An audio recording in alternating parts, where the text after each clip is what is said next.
शांति अंतर्मुखता में स्थित होने के लिए मर्जीवा जन्म की याद। आप अपने मर्जीवा जन्म को सदा याद रखो, अर्थात अब ईश्वरीय ज्ञान प्राप्त करके आपने जो आध्यात्मिक जन्म लिया है और आप अब शिव बाबा के धर्म के बच्चे बने, यह न भूलो। इससे आपका देह भान मिट जाएगा और अंदर जो आत्मा है उसकी याद आएगी। उदाहरण के तौर पर यदि आपसे कोई पूछता है कि आपकी आयु क्या है, तो आप उससे यह बताइए कि भाई, मेरे शरीर की आयु तो 40 वर्ष है, जितनी हो उतनी तय, परंतु मैं स्वयं अभी 4 वर्ष का हूँ, या जितना समय ज्ञान लिए हुए हो। कभी भी विचार आए कि मैं तो जवान हूँ, तो सोचना चाहिए नहीं, मैं तो अभी बच्चा हूँ। यह अब चूंकि सृष्टि का अंतिम समय है, इसलिए अब मेरी वानप्रस्थ अवस्था है। कोई पूछे आपके पिताजी का शुभ नाम क्या है, आपकी कितनी भाई बहन है, तो बताना चाहिए मेरे लौकिक पिता का अमुक नाम है, परंतु आत्मा के परम पिता परमात्मा का नाम शिव है और धर्म के पिता का नाम प्रजापिता ब्रह्मा है।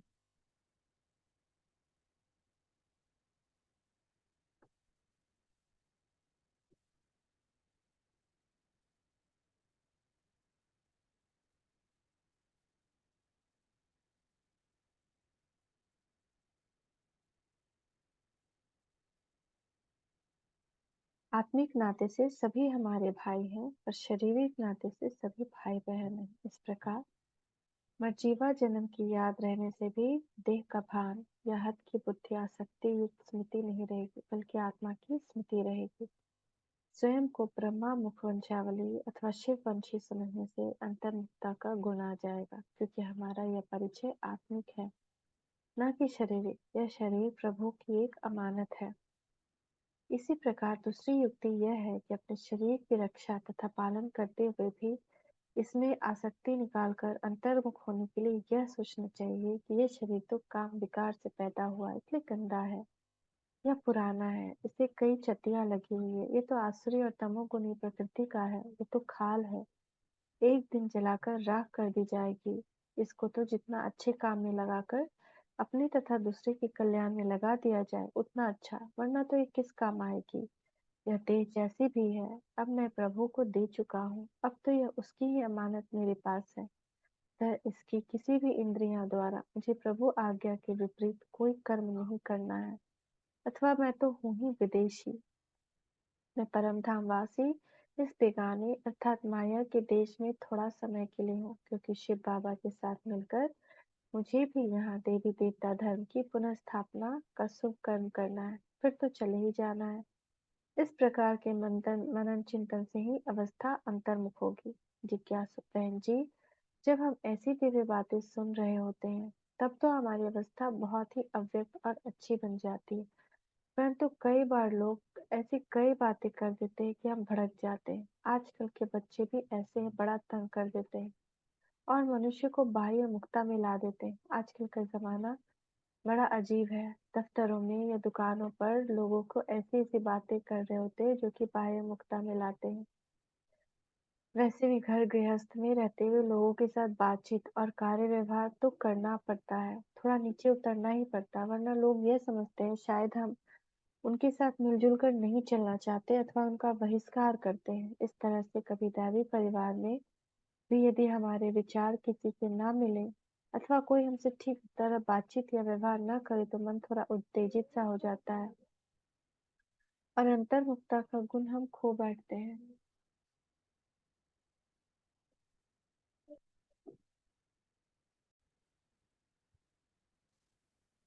ऐसी ऐसी परिस्थितियों में हमें क्या करना चाहिए? गंभीरता की धारणा।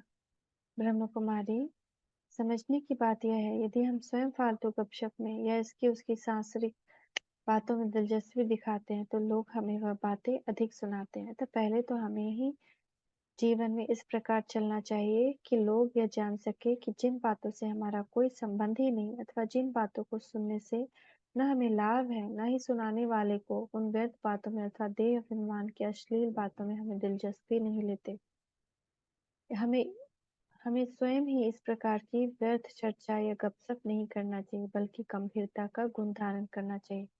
अगर हम ऐसे वातावरण में रहते हैं जहाँ के वाइब्रेशन अथवा विचार तरंगे या बातचीत सात्विक नहीं है, तो हम लोगों की बातों का ज्ञान द्वारा मोड़ लेना चाहिए।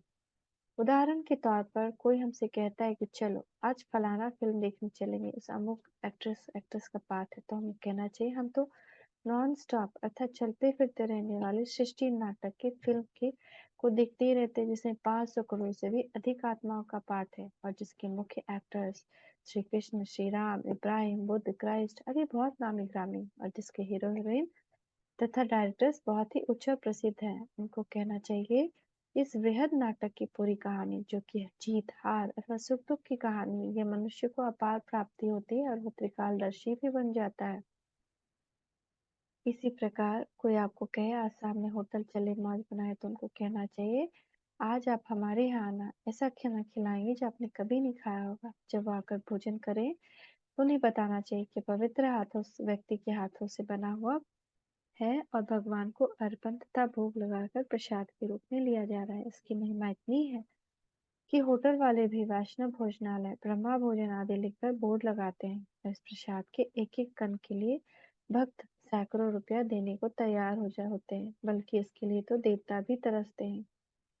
इस तरह से व्यवहार से वह यह नहीं समझेंगे कि यह व्यक्ति हमसे घुलना मिलना नहीं चाहता, बल्कि वे समझेंगे कि इसमें स्नेह और स्नेह मिलाप की भावना तो अभी भी है, परंतु अब इसने कुछ नियमों का अपना लिया है और गंभीर बन गया है। यदि आपका मित्र अथवा संबंधी कोई धर्म प्रेमी होगा तो अच्छा मानेगा और आपसे अधिक स्नेह करने लगेगा। यदि कोई बिल्कुल ही पत्थर बुद्धि होगा तो आपसे टल जाएगा। इसमें हानि क्या है? आपने उसका बिगाड़ा क्या है? आप चिंता किस बात की करते हैं?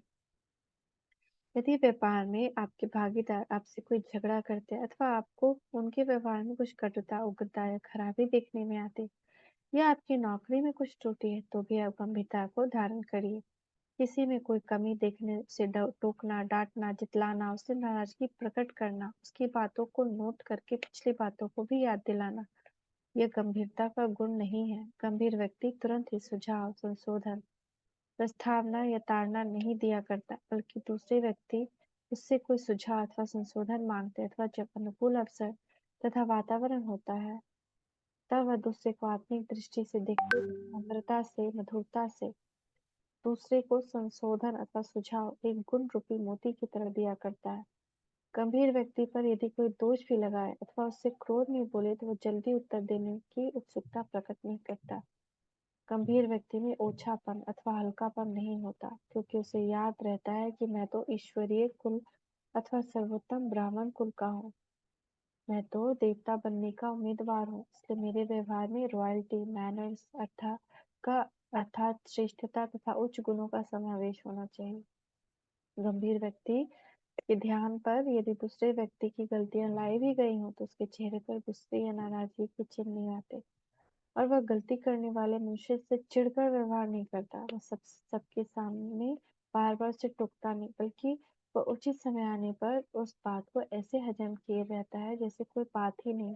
और समय आने पर भी प्यार से उसके प्रति सहानुभूति रखते हुए उसे मित्र मानकर उसकी उन्नति को सामने रखते हुए उस व्यक्ति को उसकी भूल बता देता है और उसके बाद सागर सागर की तरह गंभीर हो जाता है।